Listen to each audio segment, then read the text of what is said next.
দই বড়া, চাট বা ধোকলা, আমরা কিন্তু বেশিরভাগ মানুষেরই এটা খেতে ভীষণ ভালোবাসি, কারণ এটা অনেক বেশি চটপটি।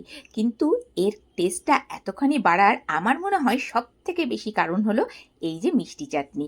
আমরা যখনই খেতে যাই না তখনই বলি আরও একটু বেশি করে মিষ্টি চাটনি দাও। তো আজকে মিষ্টি চাটনি বানাবো বাড়িতে ভীষণ সহজে। তো চলো আর দেরি না করে এবার বানানো শুরু করা যাক। আমি অস্মিতা, সবাইকে ওয়েলকাম অস্মিতাস করায়। তো এর জন্য আমি বেশ কিছুটা পরিমাণ নিয়ে নিলাম তেঁতুল। তো সেটাকে একটুখানি ভালো করে জলের মধ্যে ডুবিয়ে এটাকে ভিজিয়ে রেখে দিলাম। কমপক্ষে 15 মিনিট কিন্তু ভিজিয়ে রাখতে হবে। এদিকে আরও একটা ফ্রাইং প্যান বসিয়ে নিলাম, তাতে নিয়ে নিলাম হাফ চামচ সর্ষের তেল, এখানে সাদা তেল দিলেও হবে। তার মধ্যে দুটো শুকনো লঙ্কা ভেঙে দিয়ে দিলাম, হাফ চামচ দিয়ে দিলাম সর্ষে, এখানে সাদা সর্ষে দিয়েছি, কালো সর্ষেটাও দেওয়া যায়। আর অল্প পরিমাণ দিয়ে দিতে হবে হিং। হিংটা যাতে না পুড়ে যায়, হিঙের গন্ধটা এর সাথে কিন্তু ভীষণ ভালো লাগে। এবারে যে তেঁতুলটা ছিল, যেটা আমরা জলে ভিজিয়ে রেখেছিলাম, সেটাকে একটু ছেঁকে নিলাম যাতে করে ছিবড়ে থেকে কাঁচটাকে আলাদা করা যায়। আর সামান্য পরিমাণ দিয়ে দিলাম নুন ঠিক এই সময়টাতে।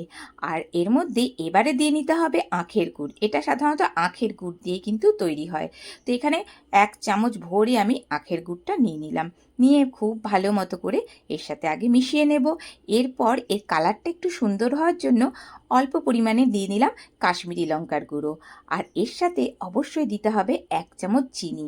তাহলেই দেখব এর কালারটা এত সুন্দর আসে না, কাশ্মীরি লঙ্কার গুঁড়ো এবং চিনি একসাথে দিলে এরকম সুন্দর একটা কালার জাস্ট 2 থেকে 3 মিনিটের মধ্যেই চলে আসবে। বেশ কিছুক্ষণ ধরে এটাকে একটু ফুটিয়ে ঘন করে নিতে হবে। এরপর আমরা এটাকে একটু চেক করে নেব যেটা কি অবস্থায় আছে।